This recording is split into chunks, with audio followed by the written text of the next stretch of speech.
Yo, what's going on guys? Arekkz here, and welcome to Just Cause 4.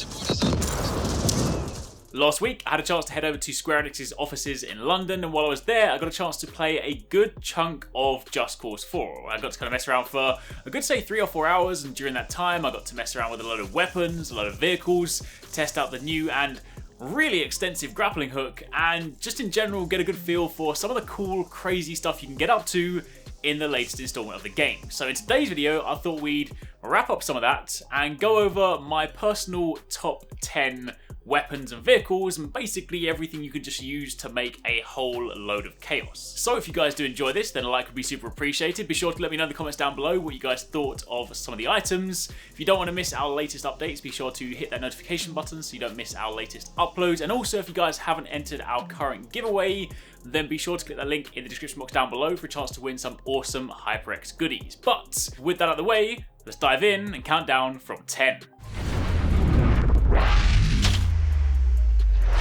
Now, kicking things off with number 10, we have the Defender machine gun. Now, this is a gun that the first time I picked it up, I was like, what the hell is that at the end of the barrel? It's like this briefcase looking thing.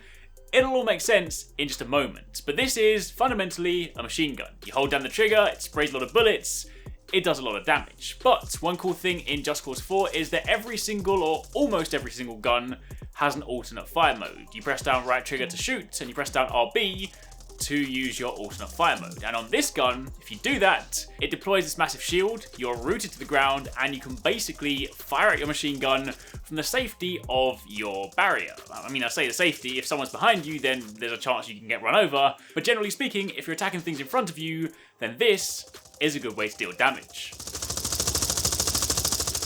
Then moving on from there to number 9, we have the PBX Mine Launcher 2A7. Now this one, it's a pretty standard weapon.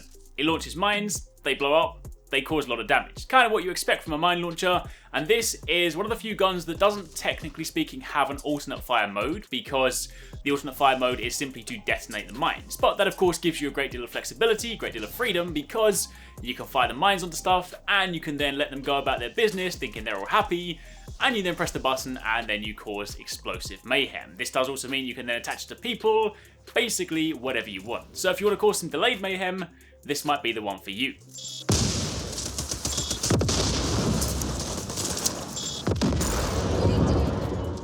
Then moving on from there to number 8, we have the RPGs. These are kind of your typical weapons. If you want to cause explosions, you want to blow things up, you want to take out some of those big, strong vehicles, you go to your RPGs. Now there's 2 in this list. I've kind of surreptitiously grouped them into the same category so I can tick off 2 weapons at one time. The first one is the ATX-3 RPG. This is a big, square looking rocket launcher. It fires out a volley of rockets. You press the right trigger normally, then of course you shoot out your rockets. You press the alternate fire mode and you unload absolutely everything in this explosive volley. However, on top of that, you have the 87 RPG. Now, on the surface, this looks kind of like your conventional rocket launcher. You fire it out, fire a single rocket, cause a lot of explosions, job done. However, the alternate fire mode for this one allows you to designate the landing location. If you fire the rocket up into the sky, and you then hold down RB and you aim at a location, then provided of course the rocket can actually make the trajectory and you're not going to ask it to go like around a corner and through a maze, then generally speaking, it'll land where you're aiming. So you can then kind of set up these cool delayed shots. You can fire a rocket into the sky, let the enemies group up, think that they've made it out alive, and then shortly after, the rocket comes crashing down on their head. Then in at number 7, I did say this video is about weapons and vehicles, and the first vehicle I want to call out is the wheel loader. Yes, you heard me correctly, the thing that looks basically like a digger is probably one of my favourite vehicles in the game. It is just incredibly powerful, you can drive through, you can smash through things, you have the freedom to move the digger component up and down as you see fit, meaning you can use it to squash people, you can use it to flip things over, you can basically just walk through traffic or drive through traffic and just barge everything out of the way. So while it might not be the typical vehicle you go to when you think of kind of creating mass destruction, it is definitely one of those sleeper hits. Then moving on from there to number 6, I feel like it wouldn't be a Just Cause video if I didn't call out this vehicle. If you've played previous games, you'll be familiar with this, but we of course have the cargo plane. This is the biggest plane in the game, do not try and spawn this in a tiny area. It is massive and it will probably not go your way. It takes ages to turn, it takes ages to take off. It is a very difficult thing to pilot, but at the same time, being a cargo plane, you can open up the back and you can put different things into it. Of course, I decided to put a tractor in because, hey, why not? Sure, the cool thing might be to go and put like a sports car in or do something like that, but tractors are far more entertaining. So yes, you can fly this up to the sky, you can put things in the back, you can switch your position. When you're in the plane, you can jump into the cargo hold if you want to go and do some cool trick stuff. The cool thing about the plane is that if you do happen to jump out the cockpit, it won't just nosedive to the ground. It will, of course, semi-stay level, so you can pull off some cool tricks. And of course, open up the cargo bay door, and the world is your oyster.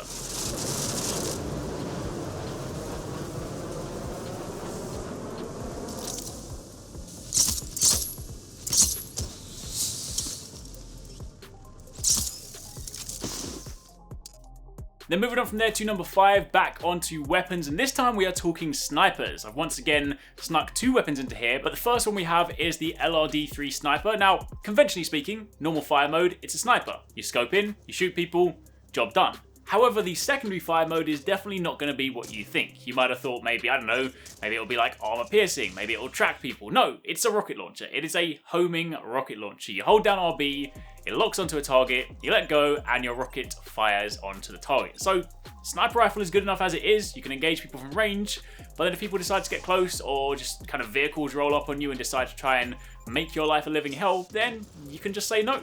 But it's not just that one. You also have the PBX Super Sniper, and this one, in a very similar fashion, again, your primary fire mode is a sniper, but your secondary fire mode, instead of firing a rocket, this time fires off mines that will explode a few seconds later. It's not like the mine launcher where you detonate it yourself. Instead, you just fire these ones off and then give it a few seconds and they'll explode. And of course, once again, they are great at dispatching vehicles, large groups of enemies, basically anything that would typically give you some trouble if they run up on you when you're sniping from the bushes. Then, in number 4, we have the Thunderhead Bomber Jet. This is one of the enemy vehicles that you will kind of typically encounter in the game. There are also like friendly versions of them. Basically, it is a fast fighter jet that cuts through the sky. I will say, by the way, I apologize, I have for the longest time always been terrible at flying planes, so it took me a little bit of adjusting to. But once you are in control of this thing, it can do these cool strafing bombing runs. You can, of course, fire at your typical machine guns, but you can also designate a location on the ground and you can basically fly over the top of it and carpet bomb that location. I don't think I actually managed to successfully hit anything, but for somebody that knows how to actually fly a plane, I'm sure you can have a great deal of fun with this vehicle. How do I find these bombs?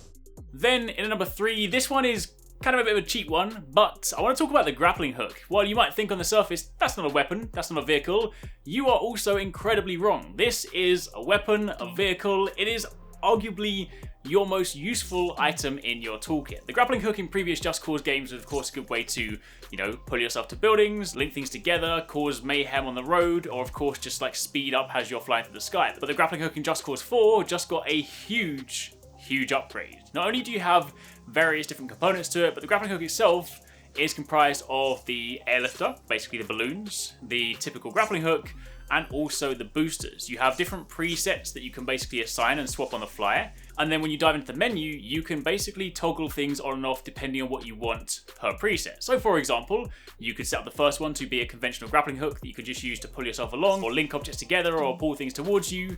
Alternatively, you can turn on the airlifter, and then anytime you fire the grappling hook, it puts balloons on things. You can then change the way that these activate. They can either activate automatically, so the second they're on, they begin.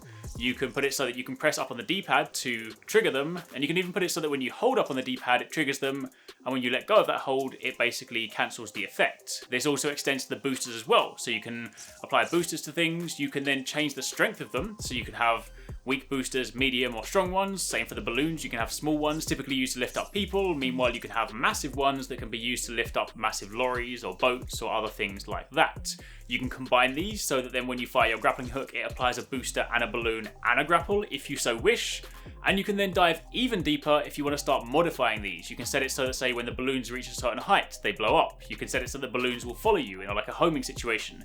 You can set it so that you can aim at a location and the balloons will go there. You can turn the boosters on so that once they burn out, they explode. You can make it so that when the grappling hook basically reaches its final destination and it pulls things together, it sets out like an EMP or this little like shock explosion. There is honestly so much you can do, so many different permutations. There's probably thousands of different options when you actually consider just how many different ways you can mix and match these things together. But this is an item, or a tool if you will, that can cause unlimited mayhem, and for all of this, you won't even need to fire a single bullet, you won't need to drive a single car. This is literally on your arm. Admittedly, yes, you'll need to unlock some of this stuff as you play through the game. Thanks to developer tools, I was able to mess around with all of it to begin with, but this is definitely the grappling hook on steroids. It's incredible, it's good fun, and it gives you so many different options.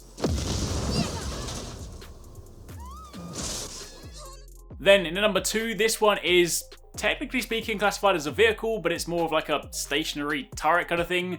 It is the wind cannon. This is another gigantic item. You drop it in from a crate, and I mean, it's definitely a lot bigger than I thought it was going to be. And this fires out a continual pulse of wind. Anything that gets caught in the way will get blown over. And if you want to, you can then grapple onto the front of it, grapple onto another location to force it to turn around, as you can see here.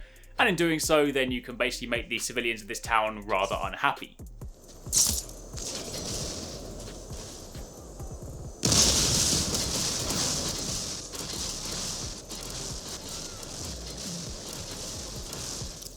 However, in at number 1, probably my favourite thing that I tried out all day, besides of course the grappling hook, and that is the wind gun. If you like what the wind cannon can do, but you would prefer it in a portable manner, then you have the wind gun. The typical standard fire mode will basically fire out this continual stream of wind and create like these tornadoes, essentially, that will just push things around and buffet like vehicles and people and just send them flying. Meanwhile, if you use the alternate fire mode, it basically sends out this concentrated wind beam or pulse that will just send things flying backwards. So if you have helicopters that are giving you trouble, you can push them away.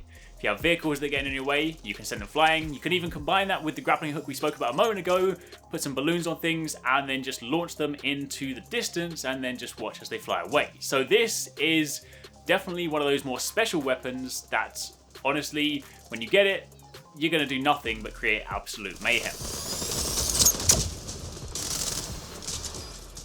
So that's it, my friends. That is a look at some Just Cause Chaos. Of course, it is one of those games that does have a story you can go through. There are missions, but honestly, when I'm presented with a sandbox-like environment and I'm basically given like a load of weapons and things to mess around with, I'm not going to do anything serious. I'm going to go around and cause as much trouble as possible. So, hopefully you guys enjoyed that. Let me know in the comments down below if you guys would like to see more from Just Cause. Let me know if you guys are looking forward to this game.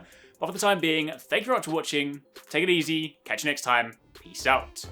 Thanks very much for watching, guys. I hope you enjoyed the video. If you want to check out some more awesome stuff from us here at Arekkz Gaming, then you should definitely try to catch TwoSixNine and Paradise Central streaming 6 days a week. You can find a link to the multi-stream in the description box down below. They play a wide range of games, and what's more, we also have the Endgame store. By watching their streams, you earn currency, and you can redeem that currency on the Endgame store for really cool prizes. Those can range from things like games, comics, and figures, all the way up to controllers, capture cards, and even consoles. So definitely drop by and become part of the community. Of course, if you enjoyed this video, then make sure you're subscribed and be sure to click on that little bell icon to turn on notifications so you don't miss our next upload.